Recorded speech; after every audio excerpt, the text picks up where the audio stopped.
The best way I can describe Battlefront 2 is with the word smooth.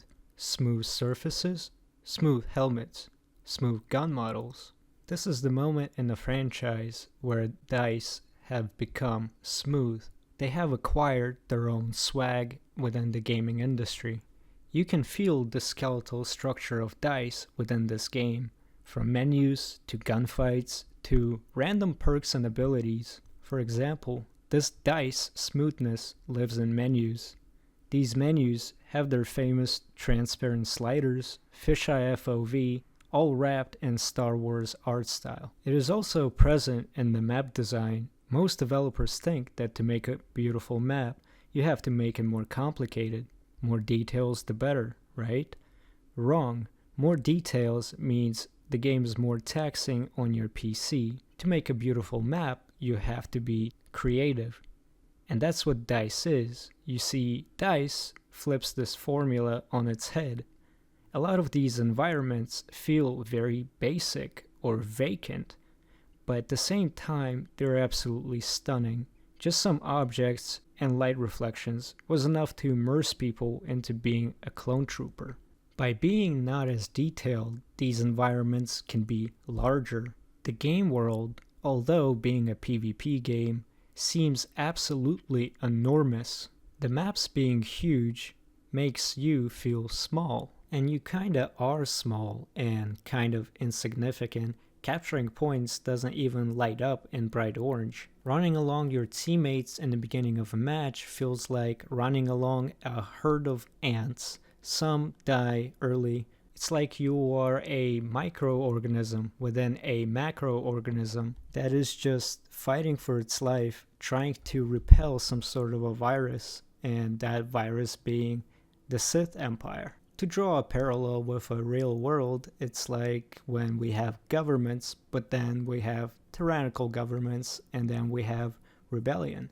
I'm guessing hence it's called Age of Republic and Age of Rebellion, which has an effect that further immerses you into being an event that is larger than life. DICE has a reputation for immersing you into large worlds, and I feel like as the time went on, DICE got better and better at it. At first, immersing you into local conflicts, then immersing you into a literal World War I, and afterwards immersing you in the game and also into concepts that run parallel with real life concepts. Having to design these maps around the theme of Star Wars did not impinge on the map design itself. Running through these corridors made me feel like I'm running through a DNA sequence of DICE as a game dev company. I never had my immersion broken while going from one area to another. All of these areas connect seamlessly while maintaining the Star Wars style. The smoothness is present in gameplay.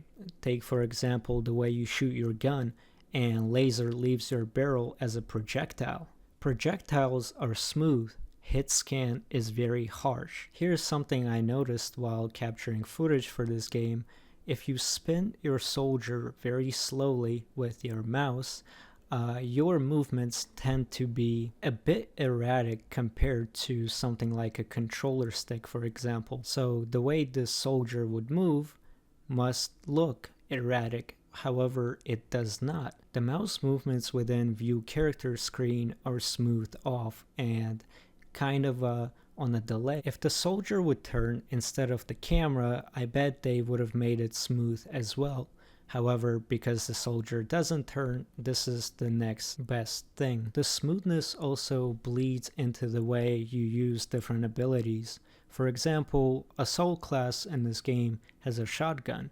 Whenever you pull the shotgun out, instead of giving you X amount of bullets, it's on a timer. This timer is beautiful and made in the Star Wars style, which I do in fact appreciate more than a random bullet counter appearing on the bottom right of my screen. But also what this timer tells us is that the amount of bullets is infinite. You can shoot as many times as you want. You can't possibly waste something and be punished for it. This also feels very welcoming to new players, literally welcoming and not hostile like some games do appear, making them feel like they're not under any sort of stress. This game feels very laid back. It's not trying to force upon you some new groundbreaking mechanic and make you appreciate it. And whenever it does introduce some sort of a new mechanic, like the reload meter from Gears, for example, it makes sure to introduce this mechanic in a very smooth way. You see, you could reload just like you do in other FPS games, no pressure, but there's also this blue bar here. If you manage to hit it, it awards you with faster reload, but you see there's also a yellow bar, which makes the player wonder, why is it there? And attempt to get the yellow bar on their next reload. This yellow bar awards you with infinite ammo. It's almost like DICE is telling us, you don't have to do what we tell you, but hey, check this out. Most importantly, you can do it while rolling, which is especially useful from third-person view. Which transitioning in between, by the way, is very smooth. This also splits gameplay in two, giving a player option to play something more of the Battlefield style game or something more akin to third-person PvP on GTA 5. Remember when I said skeletal structure of DICE is present within this game? Well, take a look at this. Here is a Jedi menu. You can play as heroes or you can play as villains. To avoid the absolute chaos of Battlefield 4's vehicle system, when players sit back and auto-lock an Apache chopper, these characters cost a certain amount of points to play as. This is a very smooth way to tie in an in-game mechanic to an in-game mechanic. In Battlefield 4, these points were completely useless. This game in general is like surfing on an ocean.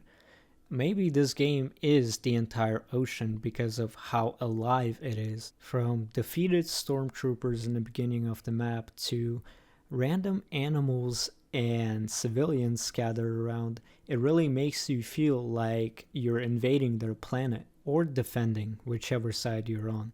I feel like a lot of companies these days would be scared to make something like this in fears of visual clutter, but to be honest, the fear shouldn't lie within the visual clutter or the engine. It should lie within the incompetence of your game devs, because DICE doesn't seem to have that problem. They don't create visual clutter. They create a world that is absolutely worth spending your time in. I'm glad that people waking up to the fact that this game is an absolute masterpiece. It honestly belongs in a museum of digital art, just like zombie maps for Black Ops 3, but that's a topic for a different day if you are interested.